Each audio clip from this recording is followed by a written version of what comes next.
Hey guys, today we are talking about the man, the myth, the legend, the Twitch streamer, XQC. Chat, can I be honest with you guys? She seems biased. I don't know if I want to watch this, man. Can I do gambling while we're watching this? Can I do gambling? I'm not sure if I want to. XQC is a French-Canadian Twitch streamer, and I hate him. What did I say? Man, she's clearly biased, man. I don't want to watch this. This is trash, man. Dude, can you stop interrupting me? You are biased, man. You are taking me out of context, spreading lies about me. Man, I don't want to hear it, man. You haven't even seen the whole video yet. This is just the intro. Am I in the wrong? This doesn't make any sense. Give me a second. I need to go get lasagna. I'm hungry. Garfield. He's just gonna go I'm get not lasagna. Garfield. Okay, give me a second. Okay, bye. Okay, screw this. We need to talk about this guy.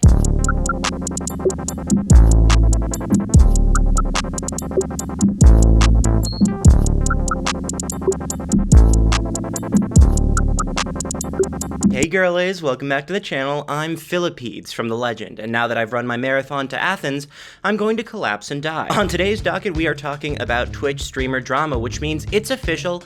I've scraped the bottom of the content barrel. We can only go up from here morally to beautiful places like pharmaceutical insider training and human testing. Next week, we're going to be putting Keemstar in a big hamster cage and making him do the Jordan Peterson diet, you know, steak only. We got a big wheel and we're going to be pelting him with croutons. Tune in. XQC is a gamer, streamer, content creator / provider, Quebecois, national pride, probably an honorary consulate or something. He's got to have some sort of parliamentary influence. He is less known by his real name, Felix Lengyel. He's 27. He's 6'2". He's got the unbridled energy of a wasp you threw a rock at. He talks like he doesn't have the time to explain, like the words are going to disappear off a sushi conveyor belt if he doesn't take them fast enough. So whenever you see a clip of him, there's a big chance he's going to say something like, "What am I gonna do? Hold on."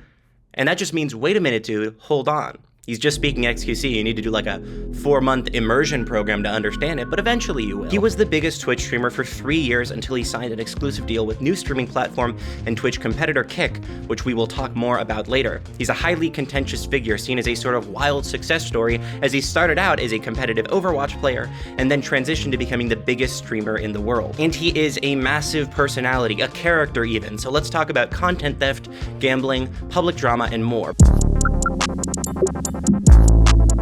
So of course, before we talk about XQC's many transgressions, we need to honor the age-old channel tradition of roasting the guy we're talking about. So let's bring in a picture of XQC.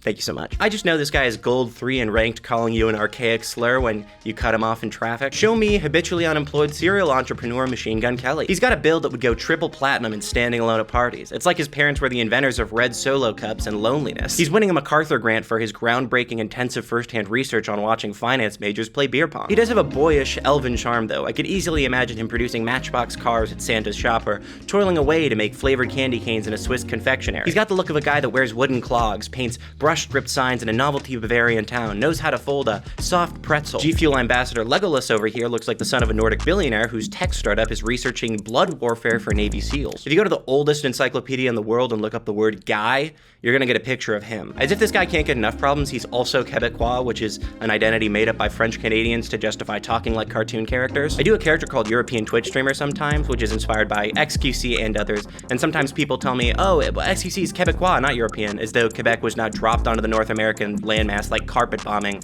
by French Air Forces, which by the way, French Air Forces are just a bunch of Cavalier King Charles Spaniels and B-52s trained to kill. In another life, he's cast as a novelty food vendor in Disney XD originals. Look at him. I know he'd be a subpar employee at a joint hot dog smoothie shop frequented by Ashley Tisdale. He could curl up into a JanSport and get on a flight as a carry-on, and I just know he's pissed that in this universe, Wizard's Apprentice isn't a real job. He does look a lot like an early Elder Scrolls, maybe Dragon Age Inquisition NPC, maybe a lowly town guard whose brother died in a famous battle. I only say that because when he develops facial hair, it really looks like the Beard 6 option in any RPG. I could go into Cyberpunk and make this guy in 15 seconds flat. If you hit the random character generator 50 times, you're getting him for half of them. It's like Monkeys and Shakespeare with this guy in character creators. And we're not going to talk about at all how he's a little bit cute. We're not going to do it. Listen, as a spokesperson for bisexuals who try not to be annoying, I can't make thinking annoying men are hot my full-time job. I'd have no time for YouTube. I do think he's cute, though. He's got those big brown eyes. He looks like a mystical forest helper from the Brothers Grimm. So XQC has been a discourse or controversy topic probably 15 billion times, and we will talk about those times that I can scrounge up, but right now, he is the discourse target for React content. I'm about a month late to this, but I still want to talk about it. React content and fair use is one of the oldest debates on YouTube, from the archaic reply girls who used to flood YouTube with videos that looked algorithmically relevant to H3's famous fair use lawsuit. We are not new to this discourse, but XQC kind of is. Back when React content discourse was at an all-time high, people would often point to this creator called Jinx, who would make reaction videos with very little insight, mostly laughter or other unrelated comments, and this was, to many YouTubers at the time, a cardinal sin. To make a YouTube video out of watching somebody else's and to add little to no commentary, and to not engage with that video in a way that fundamentally altered the experience. So in a way, the general consensus of YouTube at that time was one that matched the legal demarcation. People only respected your reaction or your commentary if it was in some way transformative. That being said, respect is not equivalent to views. Need an example? Look at Ray William Johnson. Not too hard, don't want you to strain your eyes, but you know, he's got 50 gazillion subscribers, and if you walked into a comedy club in LA, they would draw and quarter him with pack mules. Now, the React discourse has undergone a fundamental shift in the last few years as the conversation has moved from YouTubers to streamers who have to produce content for hours at a time, perpetually every day. Twitch streamers, which is a job that was invented ironically in Ready Player One, but now people actually do it. All the respect in the world to Twitch streamers, but you're only one step up from the YouTubers of the world, okay? You're the peasants that drift on the sea of rats. We're the rats.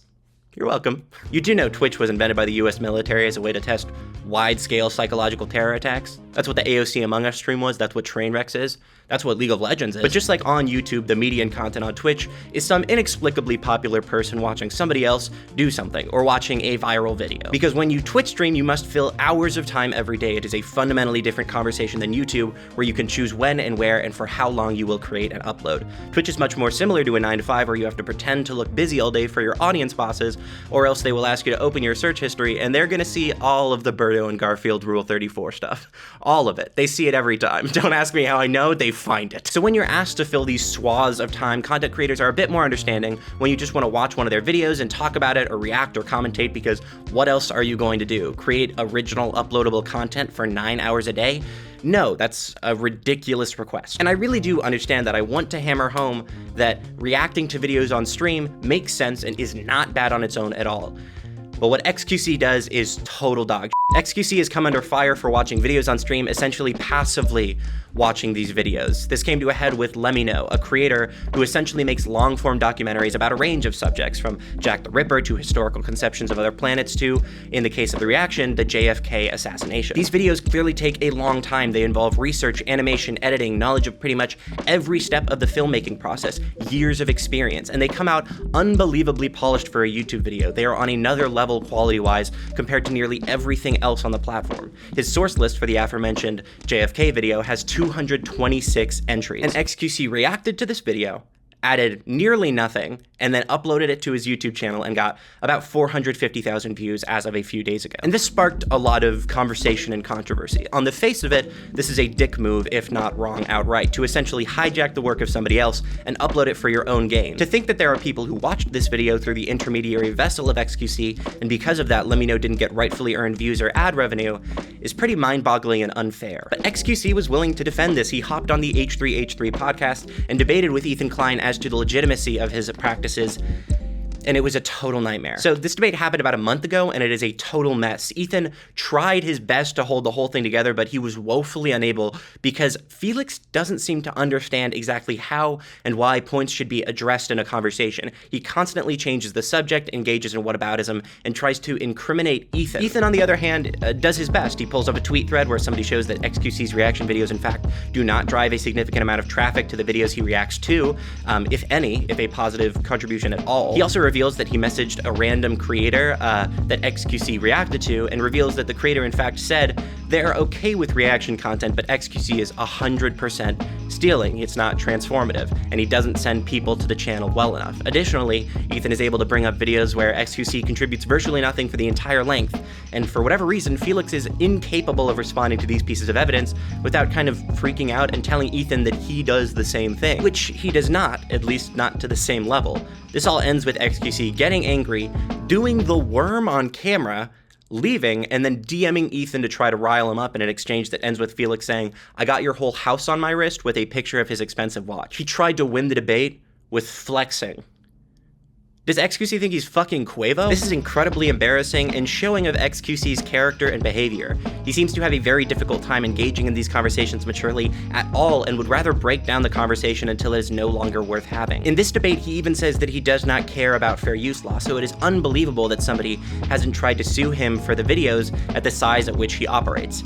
Then again, his size is likely a huge deterrent to possible lawsuits because people don't want to be known for suing such a popular guy. Then after this debate, he had a little edgy meltdown and started hanging out with Aiden Ross. If you're not familiar, Aiden Ross is another streamer scumbag whose rap list is like 40 times longer than XQC's. He's one of those anti-woke guys who is obsessed with Andrew Tate, Sneeko, that crowd. Meninist, men's right bull, anti-feminist, pro-racist. And I'm not anti-woke. I'm very woke. I'm pro-woke. But sometimes, like, I get it. I'll be online, I'll be on Blue Sky, and something will come up. Intuitive wellness, revolutionary bisexuality, Neil Patrick Harris, and I'll think maybe wokeness has gone too far. Maybe we need to pare the pronoun list down to like 50. We can do being trans. I'm trans, I love it. But let's get real, let's rein this thing in. We need to make sure dudes with long hair don't get called gay at Cubs games. I guess another factor, I'm not sure I understand college anymore. I don't think I understand school in general. Half of the time you ask somebody what they're taking, they pull out their schedule and it's like Intro to Healing, Love Motions, rewatching Twin Peaks 201. Is everybody training to be a doula these days? How are these real classes? Conservatives are much worse though. Conservatives, conversations with them, a lot more tense. You got like Lincoln Logs and Duplos, and you're trying to explain like, okay, so this tax bracket would actually be 8%, and they cut you off. They're like, yeah, but they're inventing new shit now. You heard of Down syndrome? Have I heard of what? And just like that, XQC is a juggernaut with no opposition. His scale prevents any reasonable change or accountability because there's nothing you could take from him that matters. There's nothing you could take from him that he can't replace. He has so much money, so much social and cultural capital, so much fame, and his audience probably likes him specifically for his erratic and confusing behavior. What do you do about a force that cannot be meaningfully tamed? Anybody else miss when the main React thing was the Fine Brothers?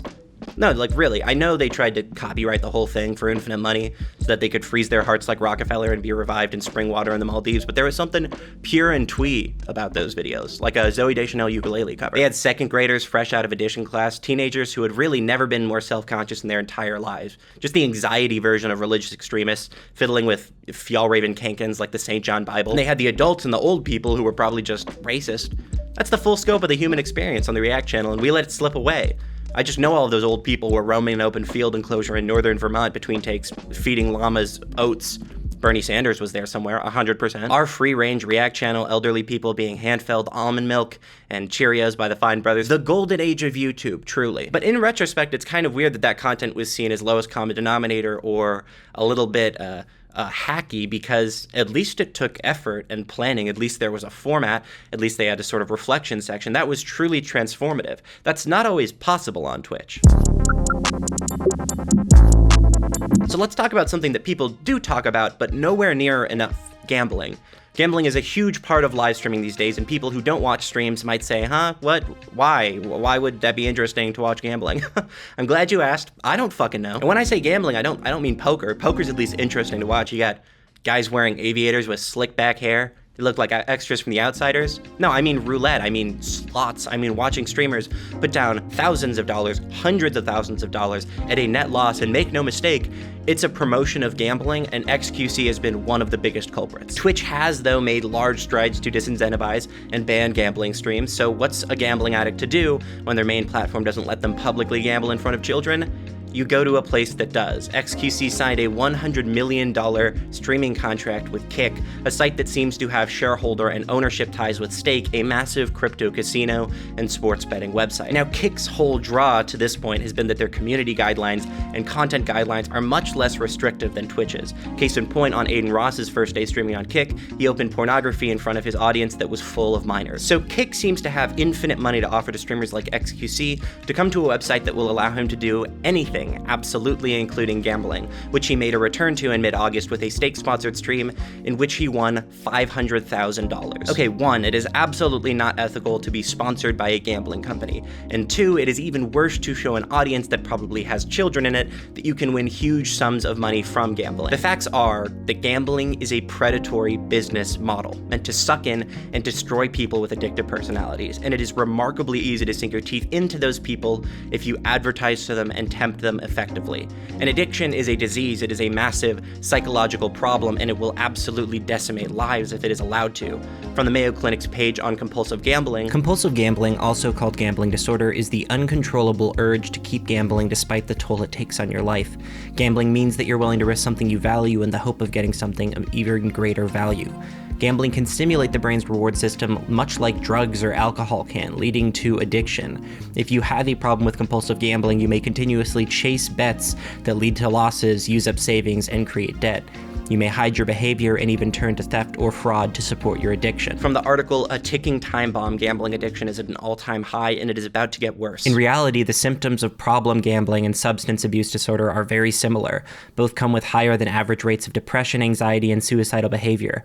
According to the National Association of Addiction Professionals, problem gambling actually has the highest suicide attempt rate of all addictions, up to 20%. There is no excuse for participating in a gambling economy, in a business model like this one. It is absolutely sickening and inexcusable, and while we sit here arguing about what content XQC is stealing on a day-to-day basis, what cringe or annoying things he's saying, he has been a paid shill for gambling websites. This is, in my opinion, maybe his biggest sin, but his rap sheet is so long, he's so erratic that we just gloss over it. Advertising gambling is soulless, it is heartless, and it encourages gambling addiction. Somebody who gets famous and uses their status to promote gambling to hundreds of thousands, if not millions of people, should probably not be famous. It is that simple to me. Of course, we can't just make XQC not famous or any person who advertises gambling not famous because a lot of people in America gamble. The National Council on Problem Gambling says that approximately 85% of US adults have gambled at least once in their lives, 60% in the last year. And I'm not trying to be holier than thou. I'm not trying to be a moral arbiter. I'm not trying to say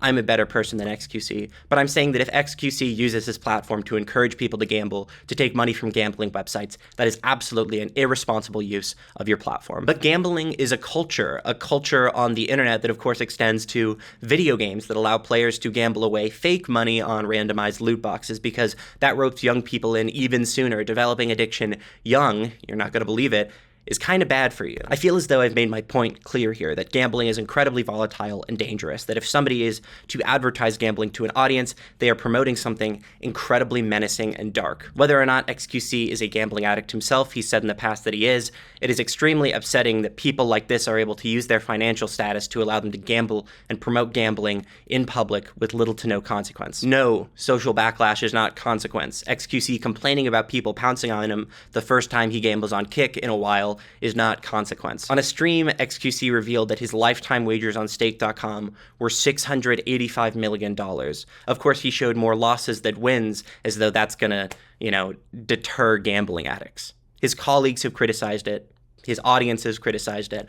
People know how bad this is, and yet he's still popular. A month ago, he just hops back on the train and complains when people get mad. Just do it off stream. Doesn't seem that hard to me. You don't need to go on a gambling stream with Aiden Ross. Whoa, mind-blowing. Mind-blowing. Okay, let's move on. Here's some stuff that XQC has done that is relevant, but doesn't fit into the more serious stuff I discussed in this video. Here's a clip of him live streaming where he runs a red light on a bicycle, and then he almost hits a pedestrian. I guess him pivoting to hanging out with Aiden Ross. There's also an embarrassing clip of XQC trying to pretend that the watch flex was ironic, and Aiden Ross saying no, it was actually cool. It was actually really cool to show people your expensive watch. You're not. Oh. Him eating G Fuel powder right out of the tub. Him buying a $300,000 car and then not getting a license for 2 years. Just, I guess, just buying it and then just having it. The time he was suspended from the Overwatch League in 2018 for calling a gay person a homophobic slur and then telling them to suck a fat cock. I mean, you'd like it. Apparently there's a clip of him eating toenails that I don't want to watch. The now very famous clip of him awkwardly sitting in silence while his maids clean his filthy room in the middle of a stream. His very public, very messy breakup where he live streamed him talking to his girlfriend on a call while she was crying. There's a clip of his ex calling him on stream, and then he just admits to cheating and then hangs up. Weird. And then I asked a lot of people what I should talk about, and they were mostly talking about how XQC can't remember the English words for animals, which, it's undeniably kind of funny. XQC is entertaining, he's funny to watch, he's an overt spectacle, but he's also consistently showing us incredibly immature, stupid behavior. I don't want to cancel XQC, I really don't. One, you can't cancel him, and two, what the fuck is canceling, right? Liberals cancel people. They can try. You know what liberals really do? You know what progressive people really do? They donate to Bernie Sanders one time in 2019, and they get text from the DNC from the next 15 years. That's what happened to me. Every 10 minutes, Dianne Feinstein needs your blood plasma. Beto O'Rourke is trying to get an ice cream Corvette with the suicide doors. I'm sick of it. Literally, just texting you. You can't get them to stop. Tammy Baldwin needs $40 so that she can go to the arcade on the pier. Cory Booker wants you to know that he's starting The Wire. Shut the fuck up. Stop texting me this shit. So, what can you do? Really, what can you? Wealth is the ultimate shield. Felix is now unbelievably rich. He has enough resources to do whatever he wants, whenever he wants. Sometimes YouTubers include a section at the end, like a what can you do to help, or what can we collectively do about this, but there's no feasible option. People can complain endlessly about cancel culture, but at the end of the day, class is kind of the decisive factor as to whether a call-out or a criticism can ever be made impactful. The hulking mass of capital is just insurmountable in this case. To make matters worse, fame is now a case of momentum dominating a day-to-day news cycle, Twitter trending topics, drama channels, commentary. The easiest way to do this is through controversy and embarrassing yourself, outraging others, doing wild things. XQC is not only famous, but his fame is informed by his sometimes poor actions. You might tune in because of the absurdity. You might tune in just because you need something to watch. You might tune in because you're too young to know the difference. So long as he has the social and financial means to continue acting the way he does and streaming, chances are that he just probably will. He's able to function the same way a corporation does. The creator economy has turned him into a commodity whose value just, doesn't really fall. To me, he's exemplary of a new kind of spectacle and fame that has been popping up more and more recently. An audience that doesn't mind seeing you embarrass yourself, go nuts, feed into a cyclical lifestyle of indulgence. Our continuous attempts to call this guy out or hold him accountable seem to just slide right off him. There's a famous clip of Felix saying that you shouldn't complain about being canceled for something that is literally a crime. And now here he is, nearly hitting people on his bike while ignoring traffic laws on stream and admitting to not caring about fair use law. He's not famous in spite of his controversies. He's kind of famous alongside them. Thank you so much for watching this video.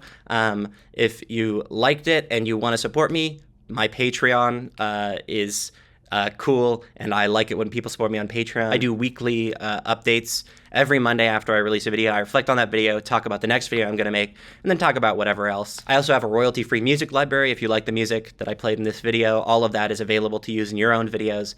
In addition to that, we finally hit a goal recently, so I'm going to be releasing a ton of my unreleased music and at least 2 albums on there just for my patrons to listen to, so I'm pretty excited about that. I would like to thank my girlfriend, Naomi, for designing the title cards in this video. She has an inactive Instagram design account, and she told me that I could tell people to follow it, so I'm going to tell you to follow it. You don't need to if you don't want to. You can follow me on Instagram, you can follow me on Twitter, etc., wherever you want to. At the end of these videos, a lot of the time, sometimes I'll shout out like a little mutual aid thing that needs help. My friend Alexis Miles still needs help meeting their bills, struggling with PTSD, stuff like that. So if you can do that, go check out their TikTok. They have a poetry book that you can buy if you'd like to support them that way. They also have donation links, a GoFundMe. I'll put that all in the description.